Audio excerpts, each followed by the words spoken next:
La France, dans les années 60, elle n'était pas dans l'Union européenne. Le marché commun était tout à fait embryonnaire. La France fut capable, dans les années 60, par son propre ressort intérieur, par la force, la qualité de ses ingénieurs, par la volonté politique inébranlable d'un chef d'État, la France a été capable d'entraîner avec elle le Royaume-Uni pour faire ce qu'aucun autre pays au monde n'était parvenu et n'est parvenu à faire depuis lors, c'est-à-dire de faire un avion commercial supersonique pouvant transporter 100 personnes pendant presque 4 heures à Mach 2.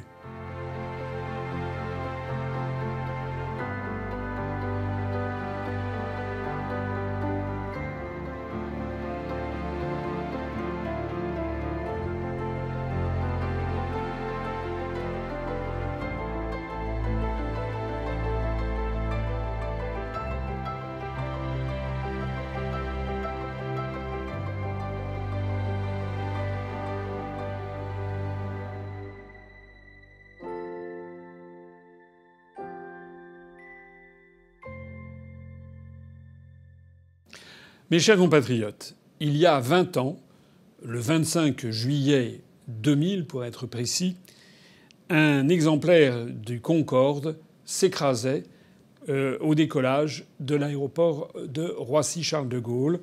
Il transportait des passagers qui devaient aller à New York, parmi lesquels d'ailleurs un nombre significatif de passagers de nationalité allemande. Normalement, on aurait pu avoir une commémoration pour les 20 ans de cette catastrophe.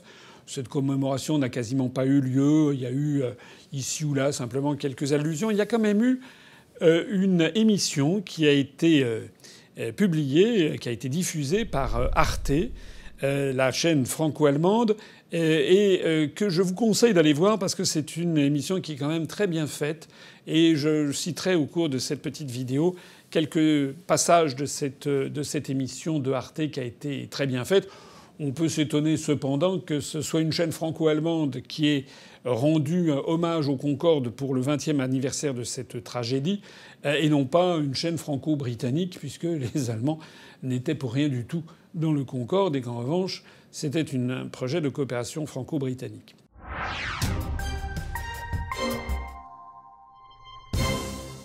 Avant d'entrer dans mon propos, je voudrais dire que je suis, comme beaucoup de Français de mon âge, et plus jeunes également, j'ai été fasciné par le Concorde.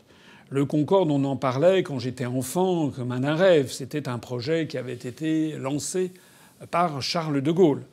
Je me rappelle que le premier vol du Concorde avait été retransmis à la télévision en 1969. J'avais 12 ans. Et je me rappelle avoir vu André Turcat, qui était le pilote d'essai du Concorde, qui était devenu une gloire nationale, pour la première fois faire décoller le Concorde. Je me rappelle également très bien le premier vol commercial du Concorde, qui était un vol Paris-Dakar-Rio, parce que l'avion n'avait pas les moyens de faire un vol sans escale Paris-Rio de Janeiro. Et puis au même moment, le Concorde de la British Airways faisait un Londres-Bahreïn. Et puis je me rappelle également qu'avoir eu la chance de voyager moi-même en Concorde. Jamais eu les moyens de me payer le billet d'avion, bien sûr, mais lorsque j'étais en cabinet ministériel auprès du ministre de l'Industrie et du Commerce extérieur de M. Longuet dans le gouvernement Balladur, j'avais été invité par l'aérospatiale et Arianespace. J'avais été invité à assister au lancement d'une fusée Ariane sur le pas de tir de Kourou en Guyane. Et Arianespace avait affrété un Concorde pour faire le vol Paris-Dakar, Dakar pour faire reprendre du kérosène, et Dakar-Kourou aller-retour. Et parmi les personnalités invitées, j'avais eu la chance d'en faire partie, mais il y avait des industriels, il y avait également des chefs d'entreprise étrangers à qui on essayait de vanter les mérites du Concorde ou aussi les mérites du pas de tir de Kourou et de la fusée Arianespace comme d'un vecteur pour envoyer dans l'espace des satellites. J'avais été tout à fait fasciné par ce voyage en Concorde et j'en garde des souvenirs, comme tout le monde, assez émus. Par premier souvenir, c'est l'idée, lorsque l'avion décollait, on se sentait d'un seul coup plaqué sur le siège à l'arrière, avec une accélération phénoménale. Et puis d'un seul coup, l'avion se cabrait et montait très très vite vers le ciel, beaucoup beaucoup plus vite qu'un avion standard. On avait l'impression que la Terre tombait comme une pierre et non pas qu'elle s'éloignait progressivement. Et puis autre souvenir merveilleux, après avoir fait escale à Dakar, nous avions repris le vol pour faire un Dakar-Cayenne. C'était pratiquement une ligne droite plein ouest. Et le Concorde, pour faire plus de Mach 2, Mach 2,2, était obligé de monter très haut, à 18 000 mètres d'altitude. À cette hauteur, on voyait la noirceur du ciel spatial, alors qu'on était en plein jour, et on commençait à voir la rotondité de la Terre. Mais le plus extraordinaire, c'est que on avait dû partir de Dakar à peu près vers quelque chose comme 15h30 ou 16h heure locale, et nous avions atterri à Cayenne à midi heure locale, et que l'on voyait, mais vraiment, en un quart d'heure de temps, il suffisait de détourner la tête et puis de se remettre au hublot 10 minutes après, et on voyait le soleil qui remontait de l'ouest, c'est-à-dire que l'avion allait plus vite que le soleil. Voilà les souvenirs que j'ai du Concorde. En vitesse de croisière, à plus de 2100 km/h, et malgré une température extérieure de moins 60 degrés, le nez du supersonique atteignait les 127 degrés. Cet échauffement entraînait une expansion du métal. Pour limiter cette déformation, son fuselage était donc fabriqué avec un alliage d'aluminium spécifique.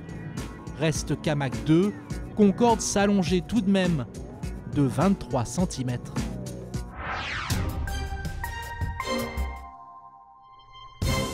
Si je vous en parle aujourd'hui, c'est pour rendre hommage à toute cette épopée et aussi pour en tirer des enseignements de nature politique, géopolitique, très importants sur la France, sur ce que nous sommes et sur ce que nous voulons devenir. Alors, je vais sortir ici quelques éléments de l'émission d'Arte dont je parlais tout à l'heure. La première chose que je voudrais faire ressortir, c'est à quel point le Concorde fut une volonté française, une volonté politique de Charles de Gaulle qui avait absolument voulu mener à bien ce projet industriel et de très haute technologie pour l'époque et même encore à notre époque. Écoutez d'ailleurs ce que dit Brian Trapshaw. Brian Trapshaw, c'était le pilote d'essai britannique du Concorde, l'homologue d'André Turca. Et dans cette émission, écoutez ce qu'il dit. En toute sincérité, heureusement que les Français étaient là. Ils ont joué un rôle primordial dans l'aboutissement du projet Concorde, en veillant à ce que tout le monde travaille dans la bonne direction. La réalité, c'est qu'il s'agit d'un avion franco-britannique, mais le franco était beaucoup, beaucoup plus important que le britannique en termes de volonté politique, industrielle et d'ingénierie. D'ailleurs, il y a un petit détail amusant, c'est que le Concorde, ça s'écrit en français avec un E, et en anglais, Concorde, ça s'écrit sans E. Et il y avait eu des débats qui étaient apparus entre les gouvernements britanniques et le gouvernement français pour savoir finalement cet avion qui s'appelait Concorde et comment il allait s'écrire en définitive. Et au bout du compte, les Britanniques, assez fair-play compte tenu du fait que c'était quand même une invention d'abord et avant tout française, et d'abord sous impulsion française, les Britanniques avaient donné leur accord pour que le Concorde s'orthographie avec un E à la française. Et puis, André Turca. André Turca, c'était le pilote d'essai du Concorde dans les années 60-70. André Turca était très connu dès les premiers vols parce que le projet Concorde était suivi au plan national. C'était un projet d'État. C'est le général de Gaulle qui avait lancé plusieurs grands projets d'État, dont celui du Concorde. Donc ça, c'est le premier enseignement que l'on peut tirer. Si de Gaulle n'avait pas été président de la République, le Concorde n'aurait jamais existé.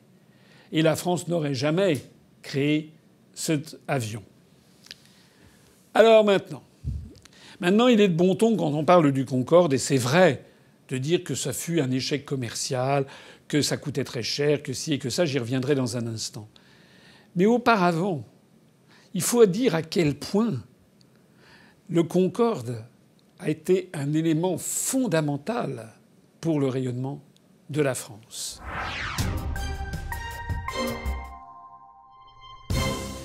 Le premier vol du Concorde a eu lieu en 1969. Il a donné lieu d'ailleurs à cette époque à une utilisation électorale, comme on le voit sur cette affiche, à la campagne électorale de 1969, d'avril-mai 1969. Je rappelle que Charles de Gaulle a démissionné de la présidence de la République le 27 avril 1969 à l'issue du référendum qu'il avait perdu. Et donc dans les semaines qui suivent, il y a une élection présidentielle qui arrive. Et Pompidou, parmi ses arguments de campagne, fait ces affiches que vous voyez. Pompidou, Concorde et progrès. Parce que pour les Français de 1969, le Concorde était quelque chose de fabuleux. Le seul avion supersonique commercial de l'histoire qui pourrait exister. Il y avait une utilisation électorale, mais aussi une utilisation politique, commerciale, industrielle et géopolitique. Par exemple, Georges Pompidou a utilisé le prototype du Concorde en novembre 1971 pour se rendre au sommet des Açores pour rencontrer Richard Nixon, le président américain, sur la crise monétaire. Notez bien d'ailleurs qu'à l'époque, il n'y avait pas de G7 ou de G8. À l'époque, il y avait des sommets entre le président des États-Unis d'Amérique et le président de la République française. Un sommet de deux au sommet des Açores. Et Georges Pompidou utilise le Concorde pour aller aux Açores. Et ce qu'il faut savoir, c'est que le président américain Nixon a demandé, à l'issue du sommet, qui parlait notamment des questions monétaires, puisque c'était au moment de la fin du système de Bretton Woods, le président Richard Nixon a demandé à Georges Pompidou s'il pouvait visiter le Concorde. Et Richard Nixon est monté et resté 5 minutes à l'intérieur du Concorde pour le visiter. Et à l'issue de cette visite, il a dit à quel point il regrettait que ce ne soit pas un projet américain. Écoutez ce passage assez extraordinaire. Tout est fini, c'est le président Nixon qui va quitter le premier les Açores. Mais avant de monter dans son avion, le président américain a un regret. Le Concorde est là, et il fait demi-tour pour aller le visiter. Poignée de main à l'équipage, aux responsables de l'aérospatiale française, le président Nixon reste 5 minutes dans le Concorde. N'a-t-il pas dit la veille, au cours du dîner officiel, qu'il regrettait que les États-Unis n'aient pas construit un équivalent de l'avion français? À peine le président américain a décollé dans son Boeing pour Washington que le président Pompidou arrive à l'aéroport. Le président Pompidou repart avec un double succès, celui qui concerne d'abord la crise monétaire et aussi, il faut bien le dire, celui du Concorde. Au cours de sa conférence de presse, un journaliste américain lui avait demandé si l'avenir du Concorde avait été discuté avec le président Nixon et, jouant sur les mots, le président Pompidou avait répondu « L'avenir du Concorde, monsieur, il est indiscutable ». Après Georges Pompidou, les autres présidents de la République ont utilisé le Concorde à des fins de rayonnement international. On a ici quelques photos que j'ai réunies. Par exemple, Valéry Giscard d'Estaing, en 1979, il était élu président de la République depuis 1974, se rend au Cameroun, à Douala, et il y va en Concorde. François Mitterrand, on le voit ici descendre du Concorde en 1982. Et on le voit sur cette autre photo en couleur. Il arrive en Concorde au Yémen en 1993. François Mitterrand a beaucoup utilisé le Concorde à des fins de promotion d'une France triomphante, industrielle et de haute technologie. Jacques Chirac, que l'on voit ici descendre du Concorde en 1986, il n'est pas encore président de la République, il est Premier ministre de la cohabitation. Voilà ce qu'a été le Concorde, une fantastique promotion de l'image de la France au niveau mondial.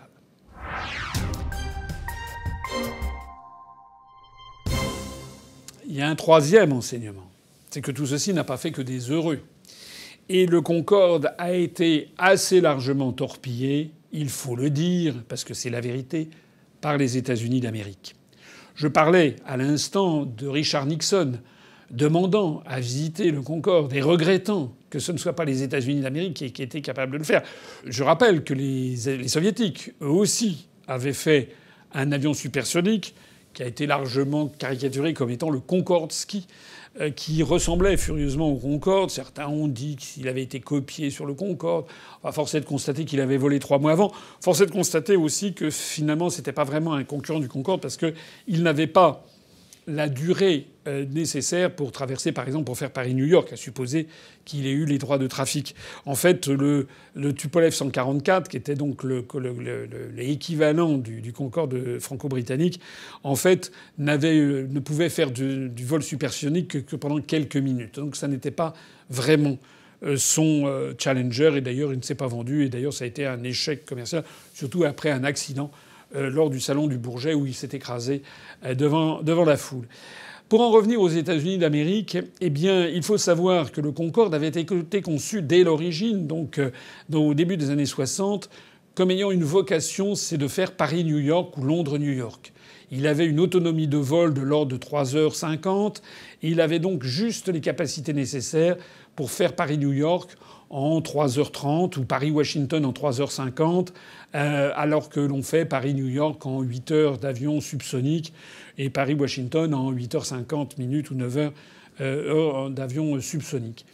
Or, il se trouve que les États-Unis ont torpillé le Concorde parce qu'il y a eu des mouvements d'opinion qui, en fait, ont été manipulés. L'opinion a été manipulée, notamment par les constructeurs américains, mais aussi probablement par certaines officines de renseignement américaines pour empêcher le Concorde de se poser à New York. Ça a duré des années et du coup, eh bien, ceci plus la guerre de 1973 au Moyen-Orient, la guerre du Kippour et la crise du pétrole qui s'en est suivie, ben, tout ceci a torpillé les ventes du Concorde qui étaient montées. Il y avait eu jusqu'à 77 options qui avaient été prises par de quantités de compagnies aériennes dans le monde.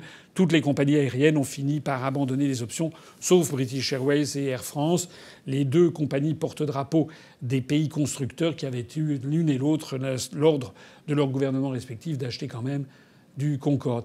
Alors certains diront que que je tire des propos anti-américains. Non, non. Écoutez, c'est pas moi qui le dis. Vous allez voir, c'est Henry Kissinger lui-même qui le dit et qui explique comment, d'un seul coup, de façon très mystérieuse, les gens ont commencé à se plaindre du bruit du Concorde. Écoutez. Aux États-Unis, un lobby puissant est en guerre contre le Concorde. Celui de l'industrie aéronautique américaine, qui a dû renoncer à son propre projet d'avion supersonique et qui compte bien empêcher les Britanniques et les Français de conquérir le marché mondial. Soudain, le Concorde n'est plus le bel oiseau blanc, mais un appareil bruyant et polluant. J'étais au gouvernement à l'époque. Et des groupes de protection de l'environnement se sont plaints du bruit que faisait le Concorde. C'était très étrange, car personne n'avait jamais rien reproché aux nombreux jets militaires supersoniques.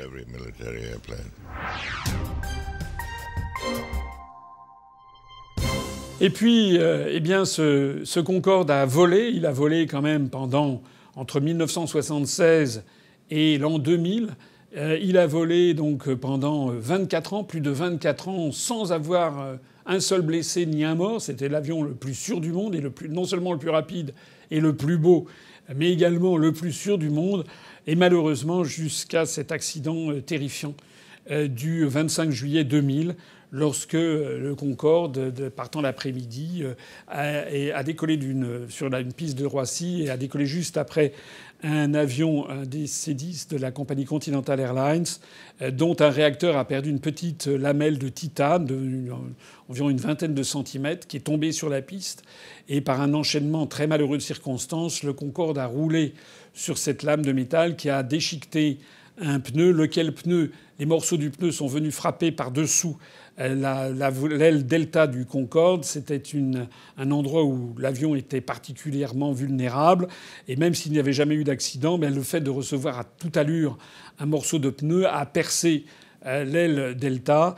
Du kérosène a commencé à sortir de l'aile et juste à côté du réacteur s'est enflammé. Et donc l'ensemble de l'avion a pris feu, du moins une partie à côté du réacteur, et l'avion s'est écrasé en faisant 109 morts, personnel navigant, pilote, personnel navigant commercial et passagers, et en faisant également 4 morts au sol. Ça a été une tragédie nationale. Je me rappelle, beaucoup d'entre vous d'ailleurs qui étiez adultes à cette époque se rappellent certainement ce jour triste. Il y a eu un mouvement d'opinion en France, comme au Royaume-Uni, mais plus marqué en France, sur le fait que ça ne pouvait pas se terminer comme ça. Et donc le gouvernement britannique et le gouvernement français ont investi quelques, je crois, centaines de millions de francs à l'époque, ou d'euros, pour renforcer le Concorde et remettre l'avion en service. Il est redémarré en service, mais très peu de temps, parce que en fait, c'est vrai que c'était un gouffre financier. C'est vrai qu'on avait changé d'époque. C'est vrai que les préoccupations environnementales avaient été désormais sur le devant de la scène. C'est vrai que même en faisant payer très cher les billets, eh bien, ça restait encore un avion non rentable. Et donc les gouvernements britanniques et français ont décidé de mettre un terme au vol du Concorde en 2003. Alors ce qui est triste, et ce qui est bien résumé dans cette émission de Arte, c'est que beaucoup de Français ont ressenti ça de façon vraiment triste. Écoutez cette femme, écoutez ce qu'elle dit. C'est la France qui part, enfin, c'est un beau symbole qui s'en va, quoi. Le bel oiseau blanc a plié ses ailes. Concorde était devenu, d'une certaine manière, politiquement incorrect. C'est-à-dire que c'était un avion cher, le prix du billet était cher, c'était un avion qui consommait beaucoup de carburant parce que la vitesse a un prix en termes d'énergie, il faisait du bruit, etc. etc. Concorde a été vu par la France, par les Français, comme un projet tellement ambitieux qu'il défiait toute la concurrence. Donc de ce point de vue-là, les Français avaient Concorde comme symbole d'un pays qui entreprend et qui ose entreprendre. Alors en conclusion, outre la commémoration et l'hommage que nous devons aux gens qui sont morts dans cette catastrophe il y a 20 ans, et outre l'émotion qui nous saisit quand on pense à cette prouesse technologique, nous devons tirer des conclusions pour la France. La France, dans les années 60, elle n'était pas dans l'Union européenne. Le marché commun était tout à fait embryonnaire. La France fut capable, dans les années 60, par son propre ressort intérieur, par la force, la qualité de ses ingénieurs, par la volonté politique inébranlable d'un chef d'État, la France a été capable d'entraîner avec elle le Royaume-Uni pour faire ce qu'aucun autre pays au monde n'était parvenu et n'est parvenu à faire depuis lors, c'est-à-dire de faire un avion commercial supersonique pouvant transporter 100 personnes pendant presque 4 heures à Mach 2. Ni les États-Unis d'Amérique, ni l'Union soviétique n'en étaient capables et ne sont d'ailleurs toujours pas capables de le faire, pas plus d'ailleurs que la Chine, que le Japon, que l'Inde, que le Brésil.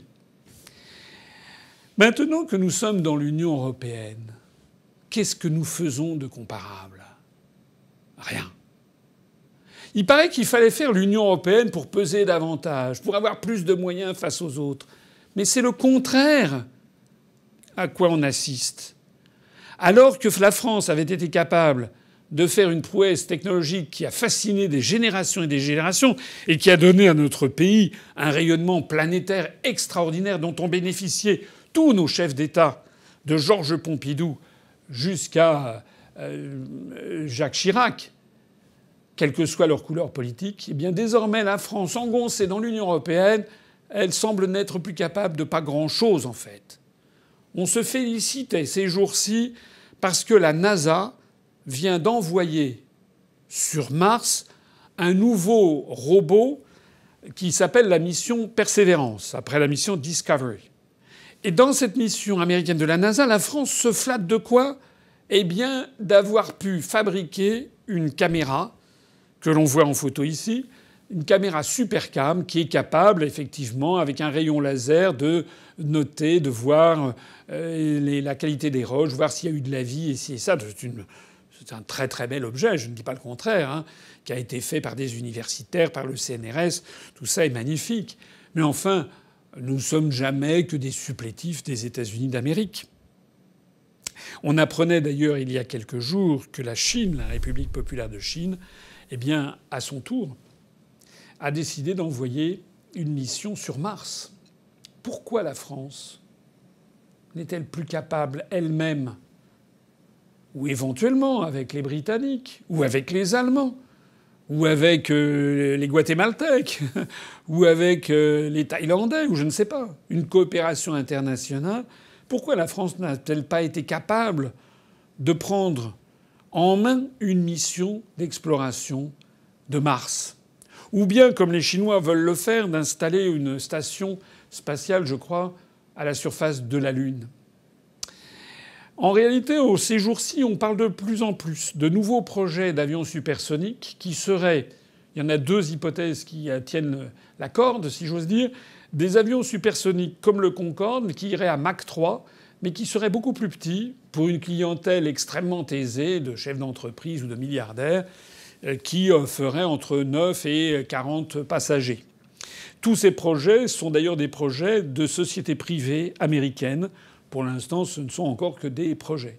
Mais la France, on n'en entend plus parler.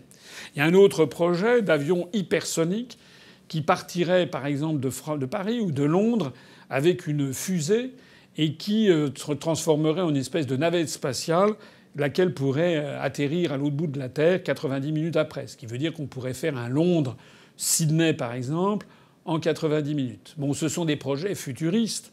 Mais ce qui fascine, ce qui désespère, c'est que ces projets futuristes ne sont pas français. En réalité, là comme ailleurs, il manque à la France une autorité, une vision stratégique de ce que doit être notre pays.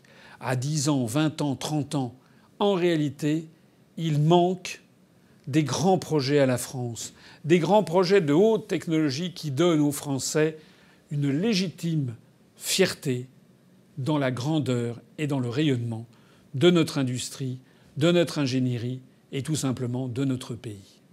C'est justement ce à quoi l'UPR propose de remédier et j'aurai l'occasion, dans les mois qui viennent, de montrer aux Français un certain nombre de projets que la France pourra mener à bien, soit seule, soit avec des coopérations internationales n'ayant pas du tout le périmètre de l'Union européenne, parce que c'est absurde d'avoir un périmètre fixé à l'avance, mais nous pouvons être de nouveau le pays des grands projets. Vive la République et vive la France.